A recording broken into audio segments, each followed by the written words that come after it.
Hello my dear students. Today we are going to discuss all the important questions from an elementary school classroom in a slum, which is written by Stephen Spender. Let's move towards the first question. Which children are referred to here? What is particular about their faces? Students, you have to write slum children. Okay, slum children are referred here and they are deprived of cheerfulness and enthusiasm in them. Okay, question number 2. What does the expression far, far from gusty waves suggest or symbolize? It signifies instead of enjoying their childhood in the lap of nature, frisking freely, they are confined to dark and dingy walls of the slum. Let's move to the third question. Explain like rootless weeds. Students, weeds are unwanted plants. Okay. And here literary device is simile. And we find comparison of these weak unwanted weeds with children who are weak looking, who are undernourished, and who are covered with unkempt hair. Okay. Let's move to the fourth question. Explain weighed down head. Students were loaded with poverty, then trials and tribulations of life, which made them suppressed and subdued with misfortunes. Let's move to the fifth one. What is the comparison drawn with rat's eyes? This is very important question. Students put asterisk mark here because it is asked in board examinations regularly. Eyes gleaming for food and security. Just like rat who is in search of food and security, children can also be seen gleaming for food and security. And they are inquisitive and timid just like a rat. Students, I'm just discussing value points here. All the explanation I have done in my another video which is already made for you all. I'll send the link in the description box. Please go through that. Okay. Here we will discuss only the value points. Let's move to the sixth question. Who is being referred to in these lines? Why is he stunted? A thin boy is referred there who is stunted, or his growth is stopped because of malnutrition. Okay. Let's move to the next page. Question number 7. Why is he referred to as unlucky year? Here, students, unlucky year because what he has inherited from his parents. These are only disease and despair. They are malnourished, therefore their bones are deformed. So they are unfortunate also because they are not getting any treasury, any kingdom from their parents. Okay, year means successor. Okay, year means successor, and usually in history books, year refers to the one who gets wealth, who gets kingdom from their parents. But here it is not so. It is totally different. Here he is getting disease and malnutrition from his parents. Let's move to the 8th one. Explain reciting a father's gnarled disease. They have inherited disease and despair of their parents. Okay, and they have become carrier of their parents' disease. This is what mentions here. Reciting, repeating. Okay, reciting means repeating. So they are repeating the disease which are disease of twisted bones. Okay, rheumatism and ricket. Okay, all these are diseases which are by which children are suffering. Let's move to the 9th one. Explain. Okay, explain. His eyes live in a dream. See, there is a boy in this classroom who is unsung hero, who is a bit different from others. Okay, what is there in his mind? That is very important, but he has gone unnoticed. Okay, here we see his dreams in his eyes. Okay, he is very enthusiastic about life. He wants activeness in life. He is not sad and unhappy like others. Okay, he looks outside the classroom and he is happy to see a squirrel going inside the home and coming out. Okay, this kind of activeness even he wants in his life. 10th question. What is the comparison drawn with the squirrel's game? Here, just like squirrel, it's so active. Okay, you must not have seen squirrel sitting at some place quietly. Squirrel is very active and they are seen frisking and frolicking in the tree, on the street, in the jungle, everywhere. Okay, so just like squirrel, even children's eyes are also in dream. All right, and they want this kind of life where there is full of energy, okay, and hope for future. But it is unfortunate that they are not so. Explain on sour cream walls donations. Here, these classrooms are not painted since long, and these are poor and ill-equipped. Okay, not only that, maybe the renovation work which was done years ago, it was through the donations of the politicians or rich people, which shows dependency of school people upon others. Okay, let's move to the next question. Question number 12. What does Shakespeare's head suggest? This is very important. Students, put asterisk mark here. It is ironical expression. Here, Shakespeare stands for value of education. Okay, epitome of education, epitome of literature or education. But here, value of education is minimal. Okay, it gives hopes and aspirations. The picture of Shakespeare gives hopes and aspirations to them which can never be fulfilled. Alright, so this is the significance of the poster or the portrait in the classroom. Question number 13. Why has the poet used images of cloudless dawn and civilized doom? Here, these images stoically highlights the monotonous and dull life in an urban slum. Everybody wants to go to town, but they don't want to lead a desperate life, which is not possible.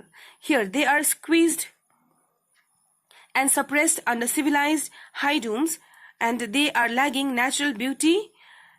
Number 14. Explain Belled Flowery Tyrolese Valley. Here, this valley, which is in Austria, it suggests natural beauty, and slum children are deprived of natural beauty, fresh air, fresh environment. Alright. 15. What does the reference to the map imply? Map is symbolic to hopes and aspirations, and looking at it, children are motivated to explore the world which is created by God. It is limitless, but slum children are not able to see its beauty. Let's move to the next. Why is Shakespeare referred to as wicked? This is also extremely important. The students, put asterisk mark. Shakespeare stands for high level learning, and his photograph tempts them to steal and do wrong things. That is why he is wicked. It seems that Shakespeare is criticizing these children who can never read him. Okay, read Shakespeare's books. Okay, so it seems that he is criticizing children. That is why he is regarded as wicked. Okay, 9. Question number 18. Map a bad example. Explain. It does not show filth of the slum, which has nothing to do with slum dwellers. This map has nothing to do with slum dwellers because it shows hi-fi world, high-tech world, okay, where there is no place for slum children. So these maps has become unimportant, insignificant, because it does not show their place. Okay. Question number 19. What do ships, sun and love symbolize? It is symbolic of joy and brightness of life, and children are unable to fulfill the same. Let's move to the next page. Where do these lives slyly turn? The lives of the slum children cleverly turn and twist in the cramped holes. Students, this shows their life. They spent life, okay, striving and struggling for sustenance, for living, okay, in dirt and slither and slog. Their entire life is a hardship, okay. 21. Explain From Fog to Endless Night. It describes miserable and pathetic lives of the slum children. Children make desperate attempts to live life, sustaining it despite all odds. Misery, helplessness and suffering are shown through this expression. Okay. Next, question number 22. What does slag heap refer to? This refers to large pile of waste material that remains after metal has been removed from rock. And their life is just like slag heap. They are also unwanted. They are like dirt and garbage of the world. Question number 23. Explain skins peeped through by moons. This is also another important question, students. It shows they are weak and worn out. Okay, they are malnourished. That is why they have become just like a skeleton, and their bones are peeping out because of lack of muscle growth. And all this can happen through food. Okay, good nutritious food. Question number 24. What is the comparison drawn with bottle bits on stones? It means they are deprived of even basic amenities of life, and life is shattered and broken like bits of bottle on a stone. Let's move to the next page. Why does the poet see slums as big as doom? It is because foggy, filthy slums are living nightmares for them. Life is worse than death. Slums are stalking the world just like death stalks its victims anytime, anywhere. Okay, next question 24. What does the reference to the governor, inspector and visitors imply? It implies that the school in the slum area is just for the namesake. There is hardly any teaching and learning going on. When inspectors arrive in this school, that time it springs into life. It becomes active, students and teachers both. But after the inspection, they forget everything, alright, and then again they go back to their normal life where there is no teaching for the children. Okay, so inspectors, genuine inspectors, governors and visitors are required to spring these schools into life once in a while, at least.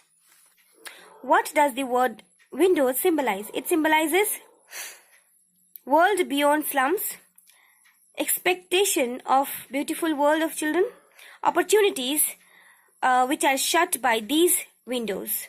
Okay, because they are slum dwellers, they cannot see beauty and bounty, and they don't have opportunity to live life in a proper way. Question number 28. Explain shut upon their lives like catacombs. They are denied of bounties of the world beyond. Just like catacombs, no light of hope in their life. Just like catacomb, where all the four walls are covered. Okay, just like catacomb, where all the walls are covered and there is no light of hope. Their life, slum children's life is also same. There is no light of hope in their life. Question number 29. What does green fields and gold sand symbolize? It is symbolic of a carefree, happy life and without injustice. Okay, without social discrimination.